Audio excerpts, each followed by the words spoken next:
YouTube? This your boy Cable Tech 23. Thank you guys for tuning in to another episode, Life of a Cable Technician. Folks, we are up early this morning ready to get these jobs done. They're gonna hit me with the 2 8 o'clocks this morning, man. So we definitely gotta be on the road today.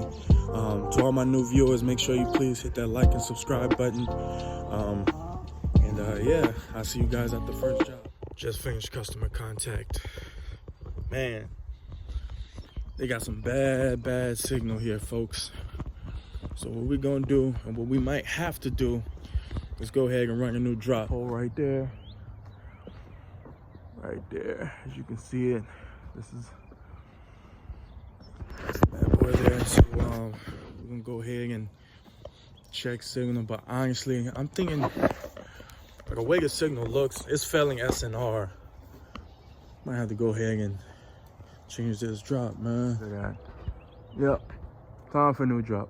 Alright, folks, we got the wire ran.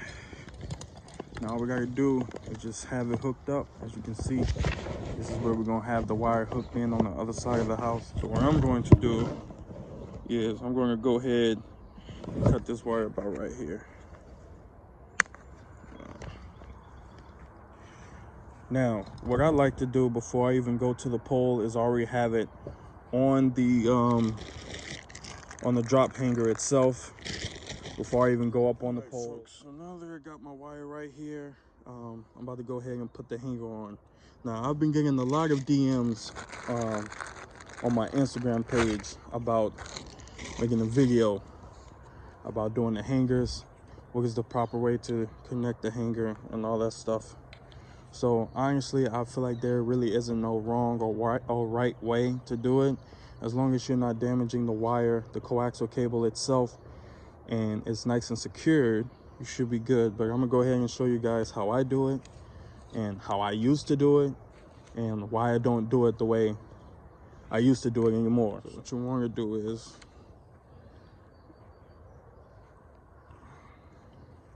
you want to take the messenger wire and the hanger. You want the hanger facing like this. Hope you guys can see that. You want to just bring it running through the messenger. Bring it to the coax cable like this right here. Now, this is how you want that hanger to sit on the cable. You want that cable to be in between that space of the hanger. Now, every company is different. Every company is strict on how they have this secured and whatnot. Some companies don't even use the hanger. Some companies still do the 365, I think it's called, where basically it's the wire itself is just a loop, and they use the messenger to hang on to whatever clamp they have at the pole or at the house. You want to bring in that messenger right in between, just like this. Bring it through. And that comes through right here, bam, like that. Come in again. Another time, like this. Now on the last part, what I like to do is I like to come through again with the messenger just like this. Stop on that first one right here. I just bring it up, bam, just like that. Like this, just run it through like that, and then just wrap around. And voila, there it is. It's just nice and secure, not going nowhere. As you can see, it's not even damaging the wire, not touching the wire at all. What I used to do is, with all that extra that you just saw that I used to wrap around the existing messenger that's already through the loops here, I used to take that extra and then just wrap it around the coaxial cable like that. But I stopped doing that because someone told me that over time, excuse me, over time, that can damage the coaxial cable itself. And, you know, customers would start experiencing problems with their service. So, yeah. So now, ever since then, this messenger don't even make contact with the coax cable at all when I'm putting these hangers on.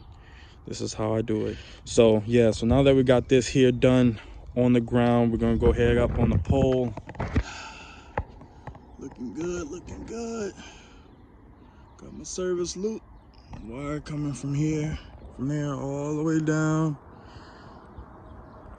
Over here to the tap. This is not the fitting, guys. That's my meter. I already put the fitting on right here with the rubber. With the weather grommet. So now I'm just going ahead to check the signal. Meter's locked in, so I'm gonna go ahead and check that signal out, see what we get. We're back, man. Finally got that job done, man. That job took almost 3 hours, man. It's crazy.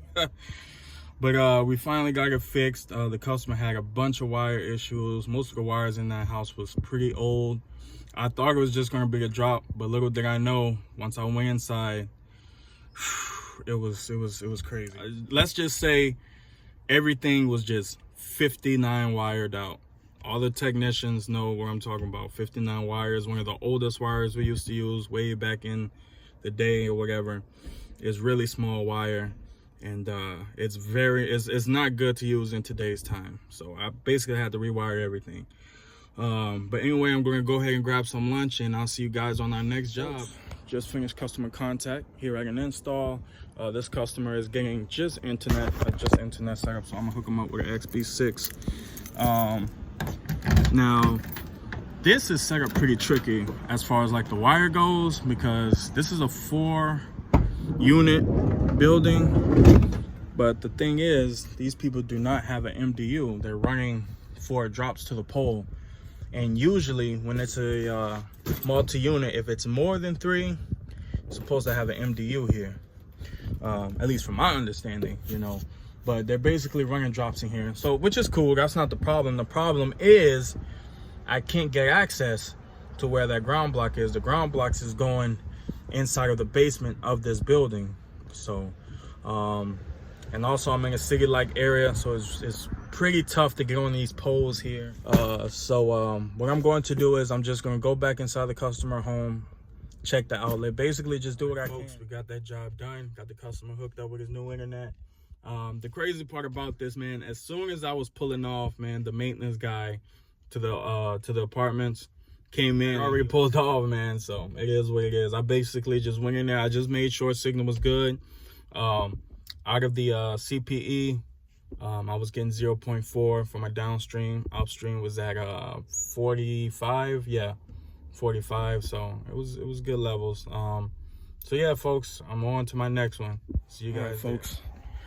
Here at the 3rd job of the day. This customer is experiencing no signal whatsoever at all. We already went down to the basement. Excuse me. We already went down to the basement, and we saw that he did have a amplifier, but the amplifier is plugged in. All the wires are connected to that amplifier. So what I'm going to do is I'm not going to waste much time. I'm here outside. The ground block is right here. This customer has an RG11 drop, and honestly this drop looks pretty good. So I gotta see if Comcast did something at the top. Maybe they put an ingress line or ingress filter or whatever. Sometimes they'll do that with certain customers.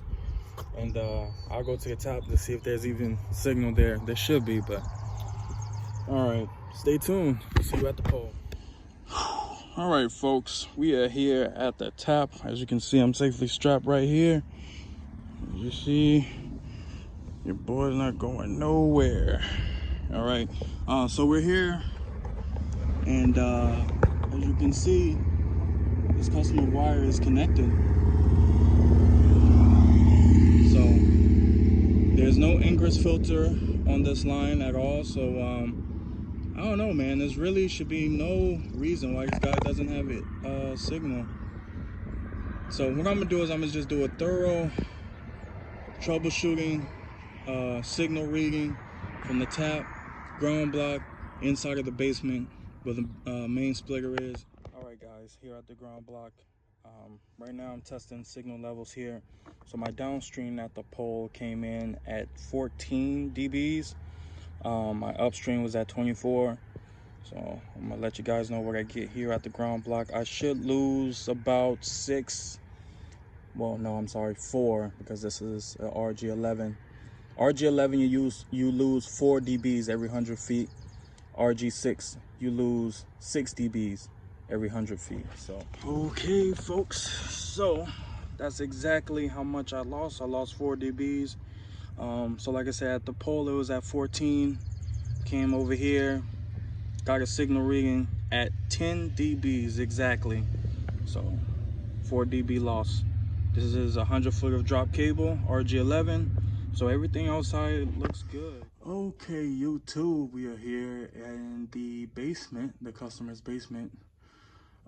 We're here ready to trace our line. So the customer just informed me that he just canceled all his cable services about 3 weeks ago. So he just has an internet modem, so that means all we really need is just that one wire where that modem is. So I'm basically gonna go wire by wire and see which one is my line and go from there. I took out my toner, took off the lines, toned each line out. None of those lines I could find with the toner. So there is a little crawl space right here where the wire that I'm working on is coming out of. So I'm gonna have to get in this little crawl space area. Found the problem. This is why his internet service hasn't been working.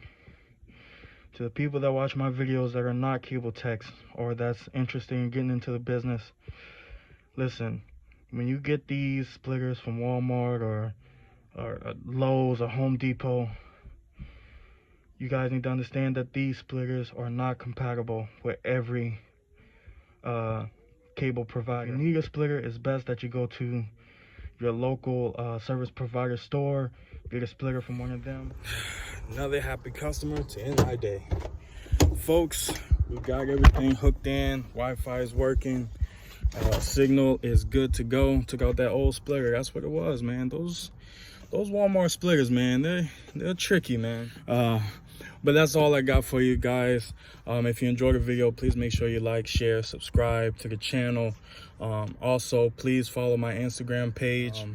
Until next time, folks. Peace.